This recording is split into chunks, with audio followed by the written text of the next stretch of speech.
Assalamualaikum warahmatullahi wabarakatuh. Ya, berikut video pembelajaran dari saya, yaitu Siti Marlina. Untuk kali ini, video pembelajarannya terkait mata kuliah Analisa Perancangan Sistem Informasi.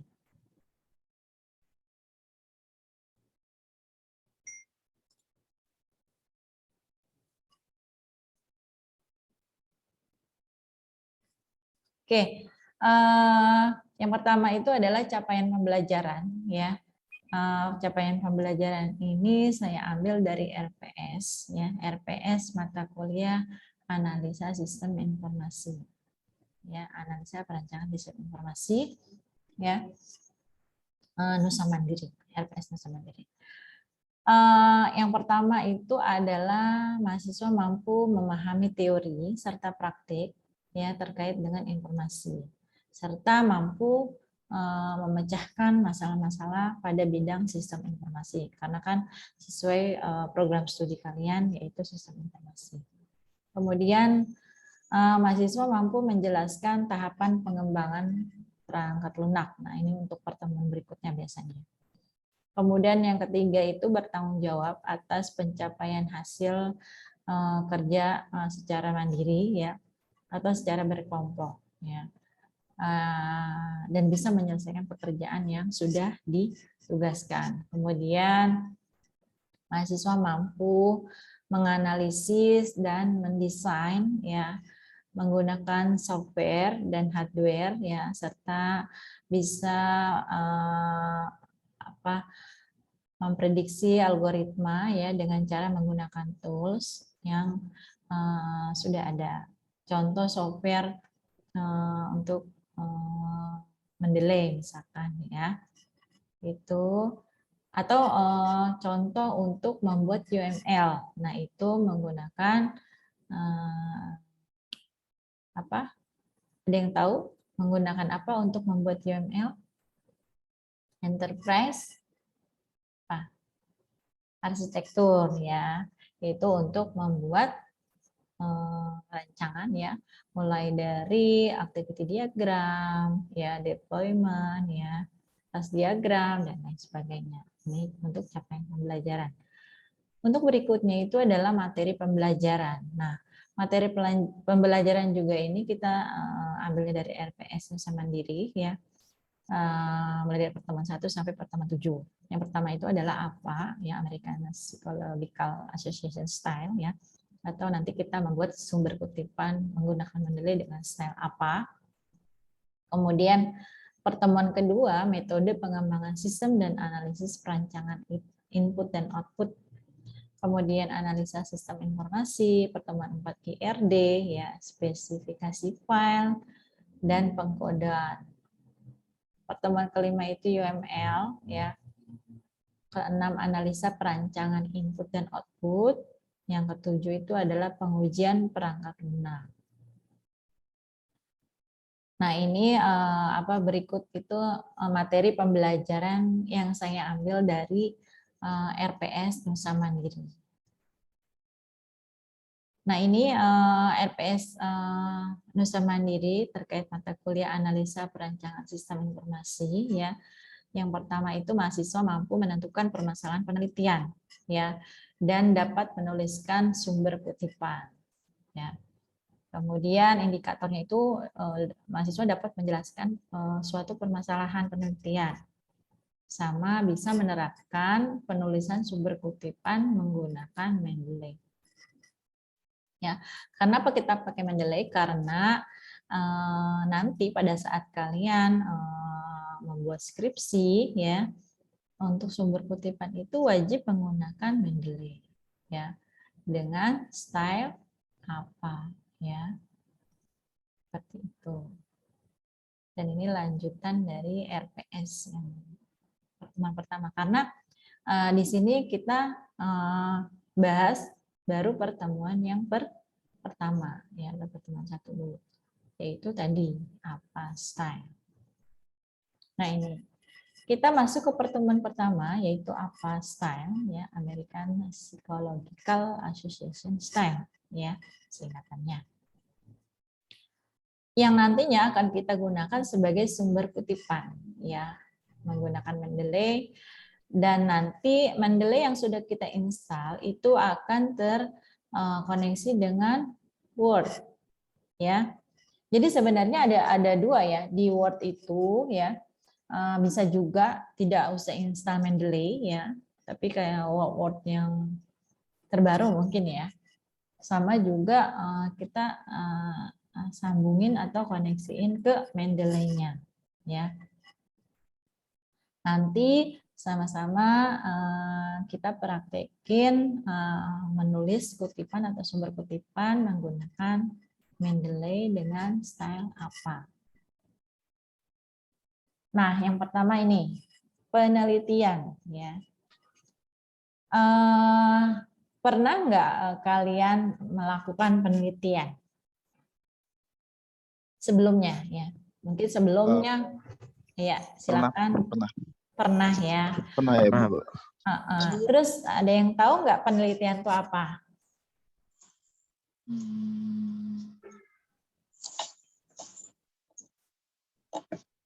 Apa penelitian itu? Ya, kenapa kita melakukan penelitian? Misalkan, kenapa kita harus melakukan penelitian? Seperti itu. Untuk mencari kelebihan atau kelemahan dari suatu yang diteliti. Betul sekali. Jadi kenapa kita mau meneliti objek tersebut? Karena di situ kita menemukan permasalahan dan kekurangannya ya. Sehingga jika kita memasukkan permasalahan tersebut, kemudian kita menyarankan pemecahan masalahnya seperti apa agar sistem yang ada di perusahaan tersebut lebih baik. Nah, begitupun sama ya dengan penelitian yang ada di mata kuliah ini ya. Penelitian dilakukan karena ada masalah penelitian ya. Jadi nanti bisa diceritakan di latar belakang masalahnya seperti apa ya. Kemudian penelitian dilakukan secara terencana. Biasanya kalian kalau misalkan melakukan penelitian itu kan pasti sebelumnya itu ini ya riset ya. Riset ya, observasi ya, riset atau PKL atau observasi juga bisa ya. Jadi kita cuma datang untuk wawancarain objek penelitiannya ya. Tergantung kasusnya di perusahaan tersebut seperti apa ya, kita mencari kekurangannya ya, kita mencari permasalahannya seperti apa di sana. Kemudian penelitian yang kita teliti pun harus originalitas ya, harus asli gitu, harus terbaru ya. Jadi kalau misalnya kita mau bikin penelitian itu, kita searching dulu nih di Google misalkan. Udah ada belum judul penelitian yang kita maksud, penelitian yang kita mau teliti, ya. Jadi kalau misalkan sudah ada, berarti kita cari permasalahannya, ya, di dalam penelitian tersebut, sehingga dikeluarkannya penelitian yang baru, ya, yang orisinal, ya. Ini juga salah satunya kalau penelitian berbeda itu untuk menghindari plagiarisme ya. Jadi ada 3 ya, penelitian dilakukan karena ada masalah, penelitian juga dilakukan secara terencana, kemudian sama penelitian harus memiliki orisinalitas ya, atau penelitiannya itu yang terbaru ya. Kira-kira seperti itu untuk yang penelitian. Nah, ini adalah contoh-contoh penelitian berdasarkan jenjang pendidikan, ya. Misalkan di sini ada D3 atau D4, kemudian ada S1, ya, kemudian ada S2 dan S3. Ya, biasanya kalau untuk D3 atau D4 ini contoh penelitiannya itu adalah mengembangkan sistem informasi yang ada di perusahaan tersebut. Jadi kayak bisa merancang sistem informasinya ya, mengembangkan sistem informasi yang sudah ada dengan membuat aplikasinya, tapi hanya dalam bentuk rancangan saja, ya. Jadi tidak membuat aplikasinya. Kalau itu biasanya rancang bangun ya, kalau misalkan itu S1 biasanya. Kalau S1 itu bisa merancang apa sistem informasi yang ada di perusahaan tersebut. Kemudian nanti biasanya perusahaan tersebut itu menggunakan sistem informasi yang sudah kita bikin. Ya, seperti itu. Kalau untuk S1 ini biasanya menguji teorinya ya, yang ada software development-nya. Biasanya kalau S1 itu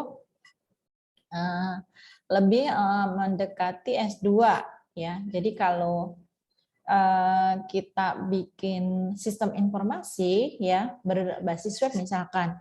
Nah, itu webnya itu wajib itu bisa dijalankan atau bisa running. Bahkan itu harus di hosting ya. Dengan membeli domain, harus di hosting ya.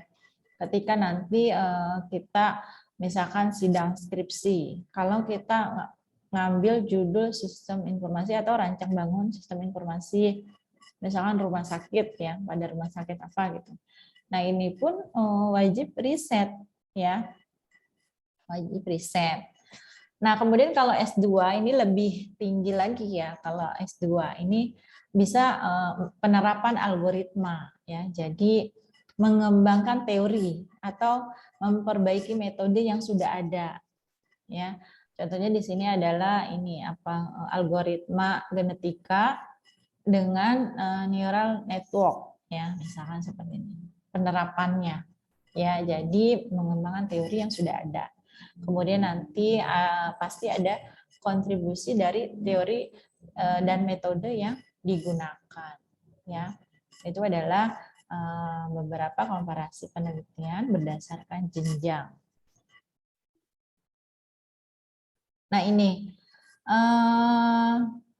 di sini kita ketika mau menggunakan penelitian atau mengadakan penelitian, kita harus tahu dulu yaitu latar belakang penelitiannya seperti apa. Ya. Kenapa sih kita perlu dan penting melakukan penelitian ya?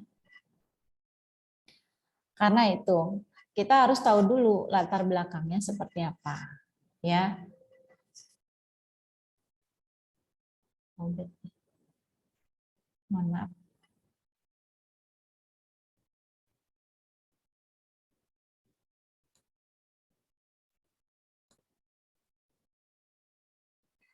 Oke, kemudian ini adalah latar belakang masalah penelitian, ya. Kenapa perlu dan penting mengadakan penelitian dalam bidang yang bersangkutan, ya. Jadi kita kalau mau mengadakan penelitian itu harus sesuai bidang, ya, bidang kita, misalnya sistem informasi, ya. Kemudian bisa juga ditinjau dari sudut teoritis. Jadi berdasarkan penelitian-penelitian sebelumnya, ya, teoritis maupun praktis.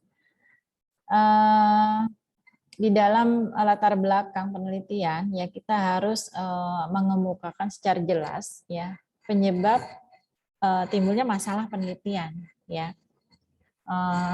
Dan kenapa kita ngadain penelitian, terus berdasarkan permasalahan tersebut kita bisa memecahkan permasalahannya ya. Kemudian dari hasil penelitian sebelumnya dan teori-teori yang mendasari timbulnya pemecahan masalah dalam pembatasan masalah. Kemudian penjelasan kepada pembaca tentang kondisi objek penelitian. Ya, jadi ketika orang membaca penelitian kita, ya, dia jadi tahu kondisi objek penelitian yang kita teliti itu situasi dan keadaannya seperti apa, ya, dan permasalahannya. Jadi itu latar belakang penelitian itu berisi bidang yang bersangkutan sama untuk memudahkan pembaca agar tahu objek penelitian apa yang kita teliti dan situasi juga dan keadaannya permasalahan di sana itu seperti apa. Ya, itulah latar belakang. Kemudian ini. Secara umum pentingnya penelitian dapat disebabkan karena adanya suatu hal, ya. Biasanya kalau kita mau melakukan penelitian, kita harus lihat dulu tadi seperti kata Amel ya. Kita harus tahu dulu permasalahannya seperti apa, ya. Permasalahannya, pokoknya celahnya, kita cari celahnya. Mungkin itu penelitian sudah sempurna mungkin ya. Tapi ya di beberapa pihak mungkin dapat menemukan celahnya atau kekurangannya ya. Setiap penelitian pasti ada kekurangan, itu kita cari ya, kita masukin ke dalam latar belakang permasalahan ya. Kemudian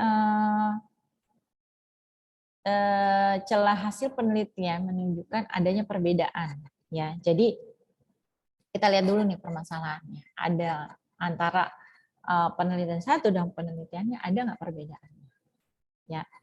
Nah dari perbedaan tersebut, nah baru kita teliti menjadi penelitian yang baru ya, seperti itu. Kemudian ini kita juga bisa melihat celah dari berdasarkan perbedaan pandangan teori antara ahli dengan ahli lainnya ya, biasanya seperti itu. Ya. Biasanya kalau misalkan menurut ini pengertian sistem informasi seperti ini, menurut ini, nah itu. Jadi kita cari celah perbedaan pandangan para ahli ya. Kalau yang pertama itu kan ini ya biasanya kita mencari fenomena yang ada celahnya ya, yang ada kekurangannya ya. Misalkan kalau sekarang itu yang lagi booming itu kan pandemi ya, pandemi COVID ya. Ya itu biasanya sangat banyak penelitian tentang COVID ya. Kemudian yang kedua itu kita harus cari celah adanya perbedaan antara hasil-hasil penelitian sebelumnya ya, sehingga kita buatkan penelitian sama. Yang terakhir itu kita harus mencari celah yang ada perbedaan pandangan para ahli ya, seperti itu. Dan ini adalah rumusan masalah ya yang harus dipertimbangkan. Masalah yang diteliti juga harus teoritis ya, harus mengandung istilah-istilah yang berkaitan dengan peneliti ya, atau penelitian yang ada di objek tersebut. Sama yang diteliti itu harus menarik ya, harus menarik pembaca, harus menarik peneliti, dan sesuai bidang ilmu yang dikuasai ya. Jadi misalnya kalau kita itu bidangnya sistem informasi ya, berarti kan kita bikin penelitiannya berdasarkan sistem informasi. Misalkan rancang bangun sistem informasi rumah sakit berbasis web misalnya seperti itu. Kalau berdasarkan teoritis itu berdasarkan teori-teori yang sebelumnya yang sudah ada ya. Jadi nanti kita cari celah-celahnya. Seperti itu. Nah, di dalam penelitian juga itu harus dibatasi permasalahannya ya. Harus dibatasi karena nanti kalau misalnya tidak dibatasi, penelitian tersebut akan melebar kemana-mana ya. Jadi dibatasi ruang lingkupnya dan dibikin lebih fokus ya, agar tidak membingungkan para pembacanya. Kemudian pembatasan atau pembahasan juga harus terperinci ya, dan memungkinkan pengambilan keputusan yang definitif. Itu untuk pembatasan masalah penelitian. Nah, ini penulisan sumber kutipan. Ya. Kira-kira ada yang tahu nggak ini? kutipan tidak langsung tuh maksudnya seperti apa sih? Coba, ada yang tahu? Amel, Prio, Dimas? Ayo, kutipan tidak langsung itu seperti apa sih? Misalnya, ya, Amel, boleh? Kutipan Kayak tidak langsung itu apa ya? mengambil materi orang baru dijelasin secara pengertian dia sendiri, kayak ngejelasin gitu. Oke, nah lebih tepatnya seperti ini. Jadi kan kutipan tidak langsung itu adalah mengambil ide orang lain, kemudian merangkainya dengan kalimat sendiri. Maksudnya itu adalah, jadi kita nih ngutip kata-kata orang lain nih, ya. Tapi kita jelasin dengan kata-kata sendiri dengan maksud yang sama, ya, dengan maksud yang sama yang ditulis sama orang lain tersebut. Ya, tapi berarti kan tidak menyimpang dari pengertian yang orang lain tersebut ambil. Biasanya suka disebut apa nih kalau kutipan tidak langsung? Namanya apa? Kalau tidak langsung kan namanya apa sih? Parafrase, ya. Kira-kira seperti itu parafrase. Jadi kalau misalkan kita mau nerbitin jurnal misalkan, biasanya tuh dicek kan plagiarismenya. Kalau plagiarismenya itu besar, misalnya 80%, nah itu harus diparafrase, tapi kutipannya atau sumbernya itu tetap dari penulis tersebut, ya, tidak dihilangkan, cuma kata-katanya aja kita ganti, tapi tetap dari pengertian yang sama, cuma cuma diubah dikit tapi tidak menyimpang, ya, tapi tetap dengan pengertian tersebut, ya. Nah, kalau kutipan langsung berarti itu langsung dari sumbernya, langsung dimasukin sama kata-katanya juga sama. Nah, ini kalau yang kutipan tidak langsung, kalau misalkan terjadi plagiarisme, ini harus diparafrase. Tapi sumbernya tetap ada. Oke, terima kasih Amel. Nah, ini mungkin ini udah tahu juga ya, ada kutipan langsung pendek, ya, kurang dari 40 kata. Ada kutipan langsung panjang nanti yang berikutnya. Biasa kalau yang pendek itu diawali dengan tanda kutip. Tanda petik 2, ya. Tanda petik diawali, diakhiri juga, kemudian dimasukin sumbernya. Contohnya seperti ini. Ini ada kutip 2-nya, terakhir ada kutip 2, kemudian sumbernya. Nanti kita praktekin. Dan ini adalah kutipan langsung yang panjang. Biasanya kalau kutipan yang terdiri dari lebih dari 40 kata, ya. 40 kata biasanya itu dia dibuat agak menjorok ke dalam, ya. Nah, seperti ini agak menjorok ke dalam. Tanpa tanda kutip, ya. Sama spasinya single biasanya. Nah, kalau yang ini biasanya spasinya double. Ya, karena kan dia kan pendek kan, jadi spasinya double. Nah, kalau ini panjang, spasinya single agak menjorok ke dalam. Tetap di belakangnya dimasukin sumber kutipannya. Ya, seperti itu. Paham ya untuk yang ini ya? Paham, Bu. Oke. Nah, apa sih tujuan dari kutipan? Ya, itu salah satunya ini ya, menghindari plagiarisme yang tadi saya bilang. Kalau kita nerbitin jurnal misalkan terdeteksi plagiarisme, nah itu harus diparafrase kata-katanya. Tapi pengertiannya harus sama, ya. Menghindari plagiarisme, ya, atau tuduhan penjiplakan. Ini kan karena ada undang-undangnya, bisa di penjara atau mungkin bayar denda, ya, kalau misalkan kalau kita misalkan kita bikin kata-kata misalkan sistem informasi adalah, tapi kita tidak nyantumin, itu kena ini undang-undang etika publikasi kalau misalnya plagiarisme, ada undang-undang. Nah, yang berikutnya itu untuk menghargai penulisnya, ya. penulis sebelumnya. Kemudian membantu pembaca ingin tahu lebih mengenai sumber kutipan. Jadi biar nanti pembaca lihat, ini yang sumbernya dari mana nih? Nah, pembaca biasanya, wah dari sini bagus nih. Nah, dia nyari-nyari lagi tuh. Seperti itu.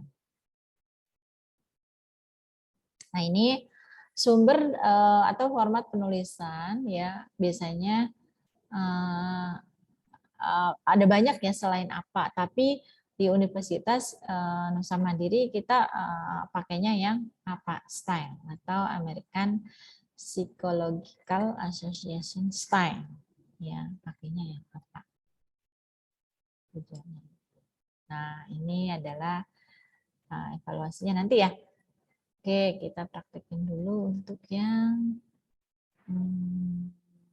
Mendeley-nya. Ya. Nah, yang tadi saya bilang ya, kita praktekin menggunakan Mendeley ya. Tapi pastikan Mendeley-nya sudah terkoneksi dengan Word. Ya, tadi saya sudah koneksikan dengan Word. Sehingga nanti ketika kita buka Word, kemudian klik reference, nanti dia ada seperti ini. Jadi kalau di Word itu yang sekarang itu ada dua ya, citasinya bisa langsung klik add new sort ya, atau kita pakai Mendeley ya, dengan insert station go to Mendeley. Nah, misalkan kita mau mengutip jurnal misalkan ya, jurnal mana nih, misalkan oke ini ya banyak, misalkan ini kita buka ini misalkan jurnalnya ini.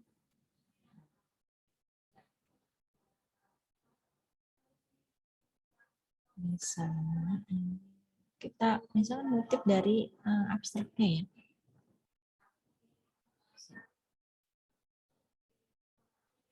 Misalnya ini ya.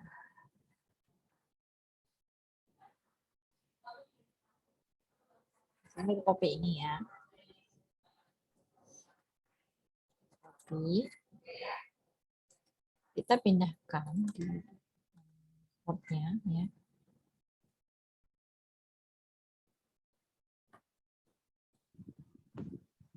Nah, kalau ini kira-kira kutipan langsung panjang atau pendek? Gimana? Panjang itu, Bu. Panjang ya. Berarti kalau panjang seperti apa nulisnya? Kalau di format Nusa Mandiri. Gimana tadi kalau yang kutipan panjang? Jadi Agak menjorok ke dalam misalkan. ke dalam. Iya, agak menjorok ke dalam, spasinya single ya. Oke, berarti kita masukin di sini ya. Misalkan ini adalah ininya ya. Sumber ya. Kita masukin sumbernya. Insert citation ya. Kemudian go to Mendeley. Nah, tadi kan kita klik yang ini ya. Klik yang ini, kemudian klik cite. Nah, ini belum muncul ya.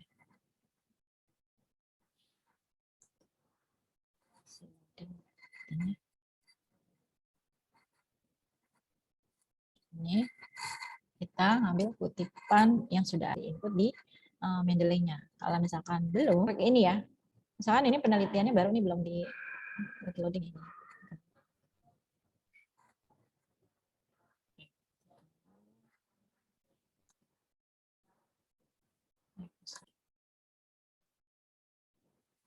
Oke, kita coba ngambil dari sini ya. Misalkan ini. Tip yang ini.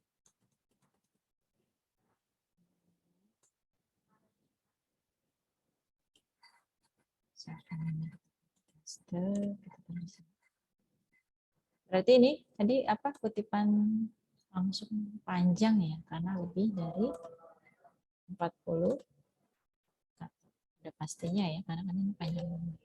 Maka dia formatnya harus jorok ke dalam dengan spasinya single ya. Joroknya agak ke dalam. Beda lagi dengan yang kutipan langsung pendek. Oke, kita coba lagi ya untuk masukin referensi. Caranya adalah klik reference, insert station, terus dokumen dulu. Misalkan kita pilih.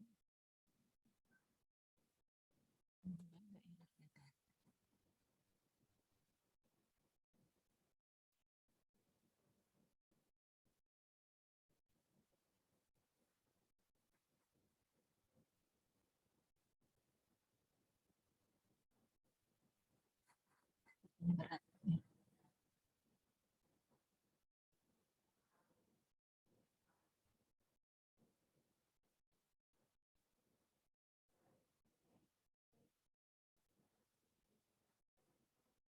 Stop dulu. Oke, misalkan di sini kita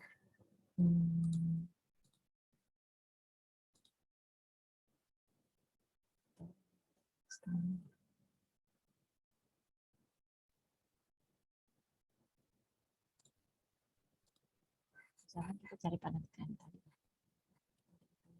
Misalkan ini jurnal BSI CDP. Sini banyak sekali jurnal sama siswa di Tekno kalau nggak salah. Di sini sudah habis.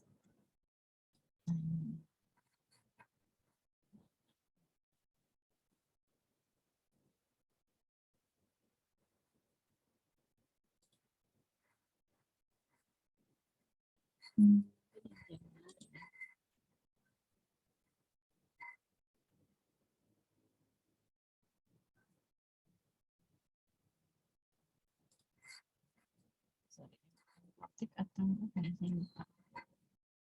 Santai, pastinya. Oh, sains. Kemarin saya sempat terbitin jurnal di sini, tapi ya sama mahasiswa. Nah, kita ini kita bisa masukin kutipan misalnya dari jurnal ini. Bisa langsung di Word ya. Ini kutipan menggunakan Word ya. Tapi kita ini dulu, lihat dulu apa yang mau kita kutip. Misalkan di sini kutipan ini.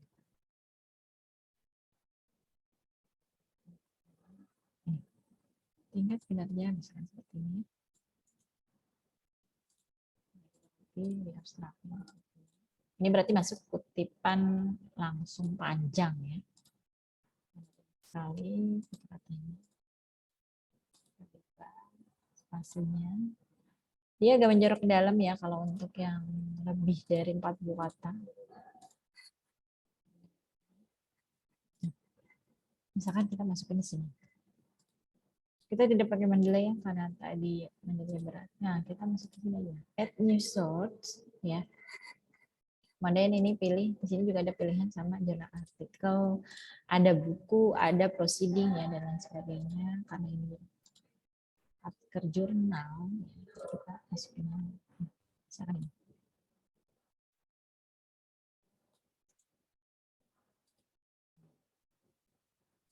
Kalau pakai Word lebih mudah sih.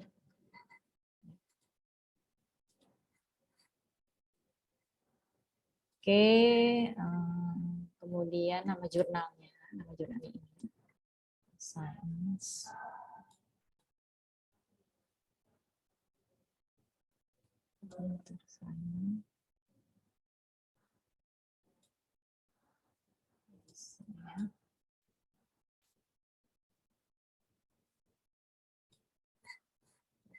Kita ketik aja langsung.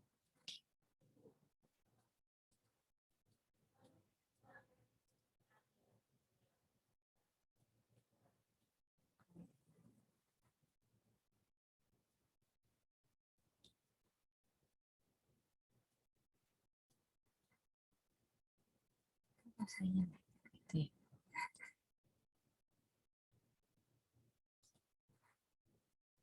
Oke, tahun 2021 2022 sama ini di sini cuma kita nginput halamannya aja ya. Sini kita lihat halamannya 68 sampai 74. Di sini 68 sampai 74. Kemudian penulisnya kita lihat di sini. Penulisnya pakai nama belakang dulu yang diinput ya. Ini kita bikin ini itu. Karena kan cuma ada 3 kolom doang pada saat input. Nama belakang, kemudian nama tengah, sama nama depan. Yang Muhammadnya di tengah ya. Minur. Kemudian yang berikutnya itu nama saya.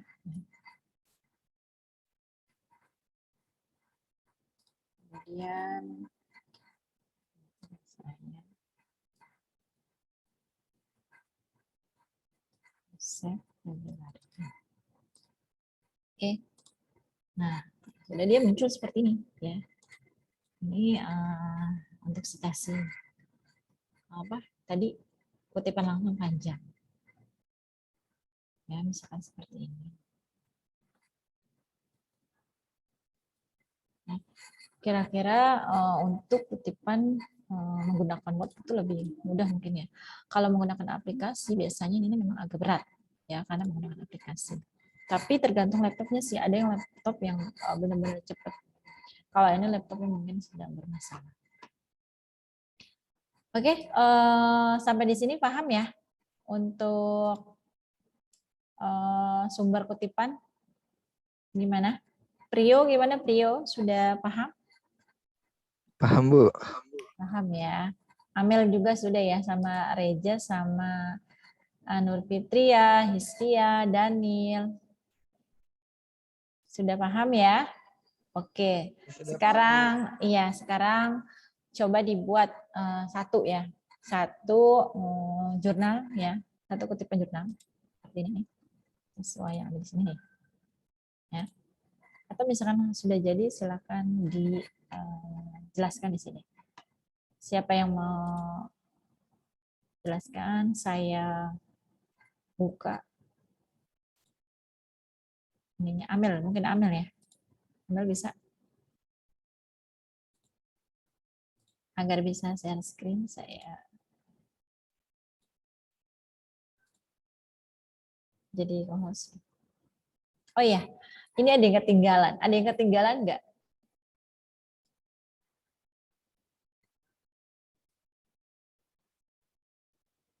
Ayo, ada yang ketinggalan? Prio, kira-kira apa sih yang kurang? Gimana Prio? Amel? Reza? Mungkin?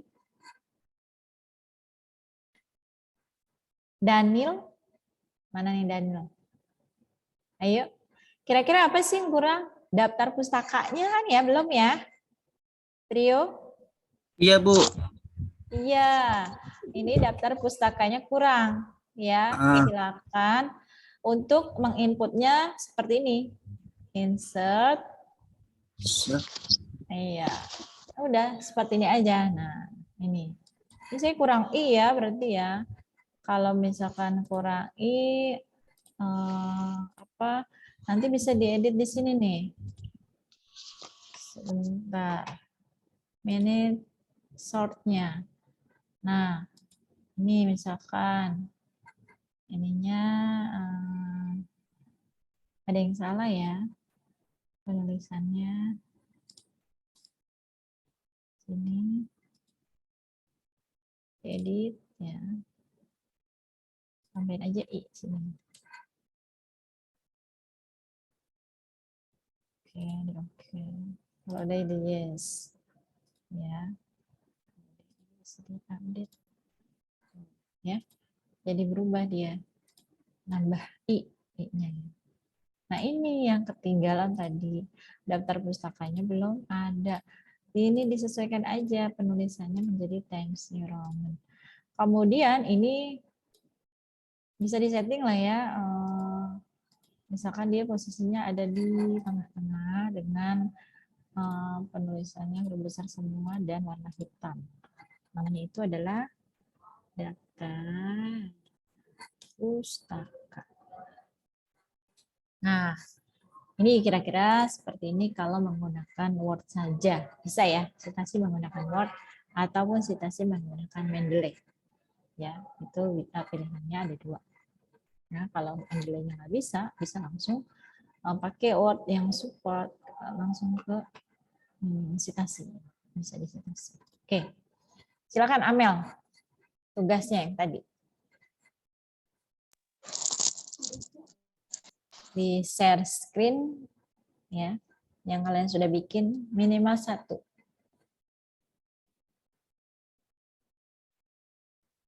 Gimana? Atau Prio? Prio gimana? Ayo. Waktunya udah mau habis. Belum, Bu. Belum. Reza gimana? Amel belum nih, Amel. Amel saya sudah Oh, pakai handphone. Oke. Ya, Bu. Ya, Tadi nggak Reza. bisa buka. Reza gimana, Reza? Sama Bu pakai handphone, Bu. Daniel juga. Ini nggak ada yang pakai laptop berarti? Handphone. Nggak ada yang pakai laptop nih? Ini saya pakai handphone. Iya. Nur Fitria juga. Nggak ada yang pakai laptop? Atau tugas yang udah kalian buat, coba di share. Tugas yang udah dibuat, ya, yang sudah dibuat daftar pustakanya, seperti apa?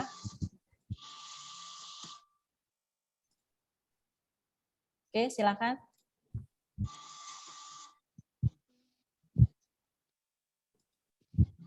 Tidak ada? Tidak ada nih. Tapi sudah paham ya.